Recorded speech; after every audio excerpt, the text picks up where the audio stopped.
Okay, so I spoke about Greg's inventory system, the grid inventory system before, and I thought it was going to be pretty difficult to implement into my game, but I think he just did a really great job at designing it, and I was able to get it implemented into my game without much issues. So I just want to demonstrate that a bit, and I'll go over a couple other things that I have working now, and I have a plan for today, I think, but it's been difficult to get started again. I think really because this was such a huge hurdle, the inventory thing. I couldn't figure out how or why um, that was going to happen for this, and now that that's done, um, I feel like I can get to where I need to go, and it sounds good and it feels good, but now I have to do it, and I don't know why that's become so hard. But anyway, I'll show you play maximize. That's fine. So I don't have any hotkeys or key bindings yet, but I do have these buttons over here. Window can drag, test window can drag, and then a backpack. So I can spawn in items here. You can move them around. You can swap. You can see, all of this. I don't have any errors happening with any of this. You can't drop outside, as you would expect. There'll be some logic for handling, do I allow dropping outside? Does it go on the ground? Does it disappear? Whatever. So this is the same inventory system, right? I implemented this box, this square over here to 7 by 7. And then I just copy and pasted that twice for these two. So this is representing the tackle box. So right now any item can go anywhere that it'll fit. This doesn't fit here, it can't go here. You can't rotate items, although he does have that logic.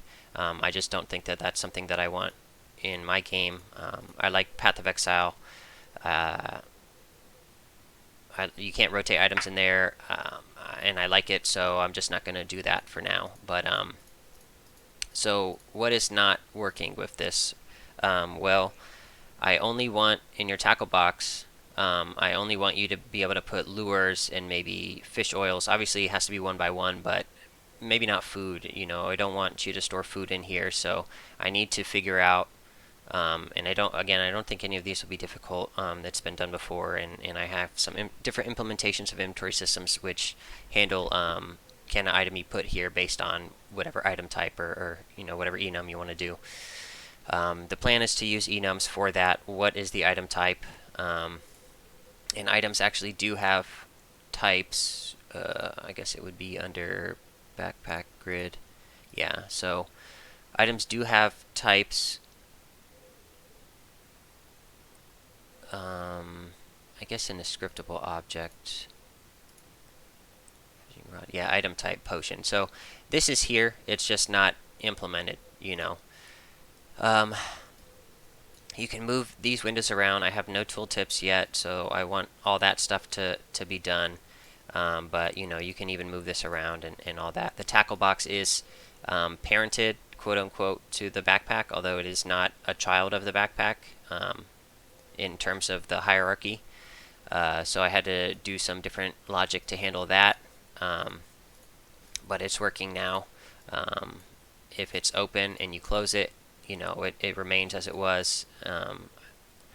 And these are, whether this stays like this or not is whatever, but it was just what did I want to do at the time, and then how can I make that happen, then I got it to work.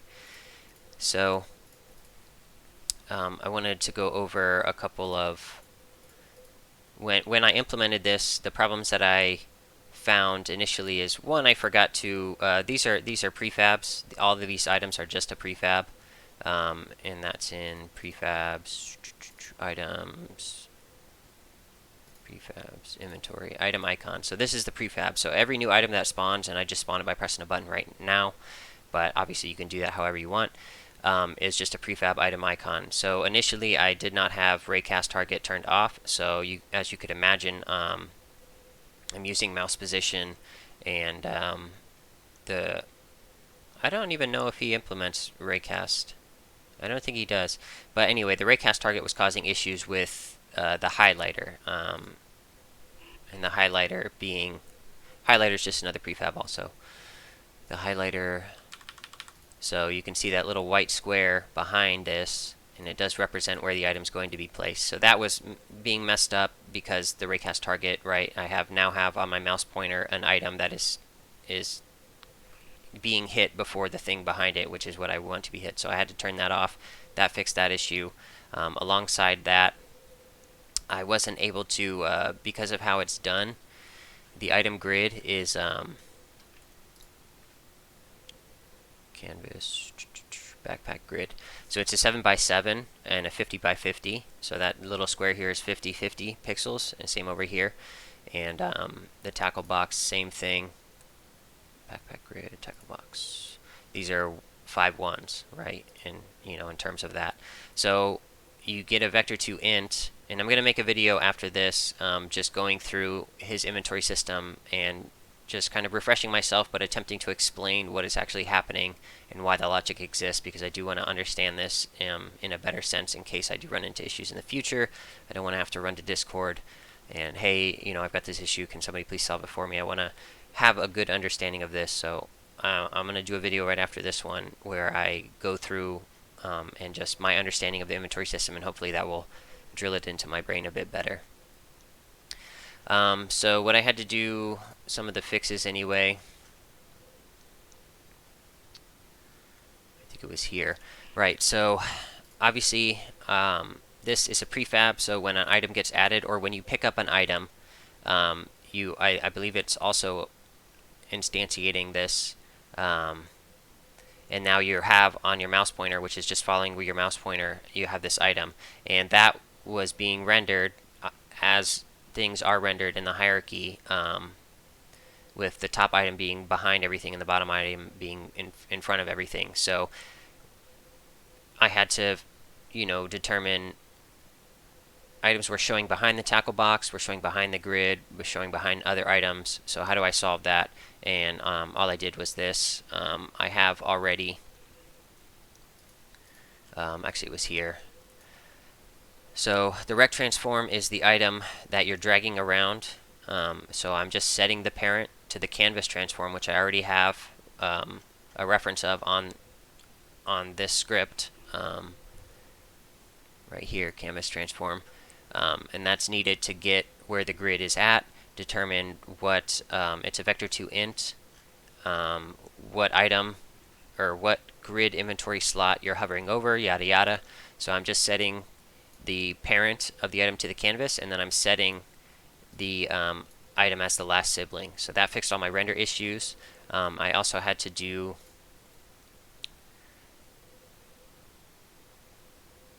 set parent, yeah. Target grid component, rect transform.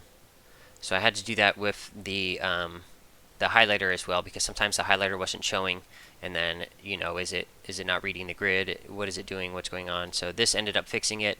The target grid is the grid that you're hovering over, right? And that's when, if you're hovering over a grid item, then it needs to figure out if it should be displaying a highlighter. If I play, the highlighter shouldn't show unless an item is there, I think. Yeah, highlighter doesn't show unless there's an item, blah blah blah. But as soon as there's an item, it highlights the item. As you're dragging, it highlights. So that is working as, that's a system that I wanted, and that's working as I wanted. So I just have a null check here, and then that's a set parent for the highlighter. And this is a show. So all this show logic's being handled, and again, this is why I want to go through and do the other video and make sure I'm understanding what's going on here. But yeah, it got implemented. I had to fix a couple things that weren't working for me. Whether that's my implementation or my fault, or did I not follow the video correctly, whatever it is. I just had to address those, and I I was able to figure out what was going on, so that was really nice, and that feels good. You know, the system's implemented. There was a couple issues, but I solved them. I figured out what was happening, and I got them working, and that's just a good feeling. It's a good feeling to solve these types of problems. I haven't encountered really any problems that were just extremely frustrating. I'm still enjoying solving problems as they come up. Not all of some of them less than others, but I think overall it's still been a rewarding experience to continue forward with this. So I have items now. They need to work as items. They need to function as items. I need to have a way to equip items, and I have stats here. I guess if I do that, yeah. So I have the stats. So the items need to affect the stats. You know, an item system has to what's that word that I like? Coalesce. So an item system has to come together here in some way. The inventory is there, so you know that's the plan for today. Let me get these items in. Let me get the equip screen in, make sure that's working. Let me get items being equipped with affixes on them, ideally in some type of list or something that I can add and remove to facilitate crafting. But that's the plan for today. And I think that's it. Oh yeah, I wanted to talk about the draggable window. So the draggable window script is just a script that I can put on any UI element. Maybe other UI elements. Let me take a look at it. Canvas, rectangle, probably just UI elements. That will allow me to. Bool is visible. Am I even using that anywhere? Yeah. Okay, cool. So that will allow me to drag windows around. It's not a complex implementation. It's gotten a bit verbose because I've put more responsibility onto the draggable window script than there was originally. But I did that because I noticed that there was a lot of instances where my draggable windows shared the same logic in them, and since they all were draggable windows, I decided to put that logic here. It may not stay, but for now it is, and I just wanted to go through that because I was kind of happy with what this became in the end. I'll show you here. So what I ended up doing in a lot of this was because the backpack and the tackle box I wanted to stay together, but not be just parented items, so that one could be visible or not. Or the backpack could be visible without the tackle being visible, and the tackle could be visible independent of the backpack, but it was still tied to the backpack, and you know that's confusing because it was confusing because probably I did it in a confusing way. But the backpack has a draggable window, and the tackle box has a draggable window, and I have a parent rect here, which obviously it's not parented to the backpack, but I still needed to know the backpack's location, and I needed to move the tackle box location with the backpack. So I have a canvas, a rect transform parent rect, and is visible. So my is visible bool, now my toggle show hide, my show, and my hide are on the draggable window script. So if I need to show or hide a window, it's going to be from the draggable window script associated to the object. Now, the tackle box I wanted to move with the backpack, but I didn't want to make it a child of the backpack. So I needed to determine if there is a parent rect referenced in the inspector, then I needed to get the offset of the parent rect, and this happens on awake. So wherever your parent item is, in this case, it's going to grab the offset. And how do I get the offset? It's easy. Vector2 offset equals parent rect minus the rect transform of, in this anchor position, minus the rect transform of the item that this script is on. And that's only happening on awake if there's a parent rect. So if there's no parent rect, then this code is not relevant. On enable, if I move the backpack and the tackle box, being a separate item, is not visible on enable, when it gets enabled, I need it to go ahead and go to where it needs to be.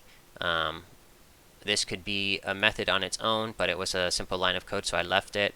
And this is just, you know, where's the parent rect, minus the offset, and then put this item to right there. on start, and I really wanted to remove the update function because I was having a lot of this logic being done in the update function, and I wanted to get rid of that because I'm trying to not have a bunch of things in update all the time. I don't think that's good. Although, you know, it's a small project here, so it probably would be fine, but I don't think it's good. So I was able to do that. So the parent rect, what is a list? Draggable window, child windows. So right now, every draggable window needs to know if there's a parent rect, and it needs to know if there's a child window. So what am I on right now? It doesn't matter. So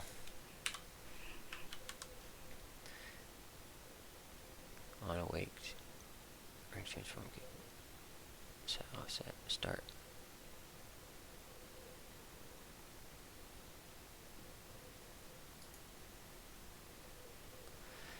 I don't know about this. On start, if a draggable window has a parent rect, then get a reference to that script and add a child, being this. So right now the tackle box on start is adding a child window, which is here, and that's on the list, is adding itself as a child to the parent. And then the parent, if I don't want you to drag the window, and that's on the inventory controller, or the parent rect is not null, right? This is determining whether you can drag the window or not, then just get out of here. Don't drag. And this is all on iDrag. iDrag handler. It's a interface.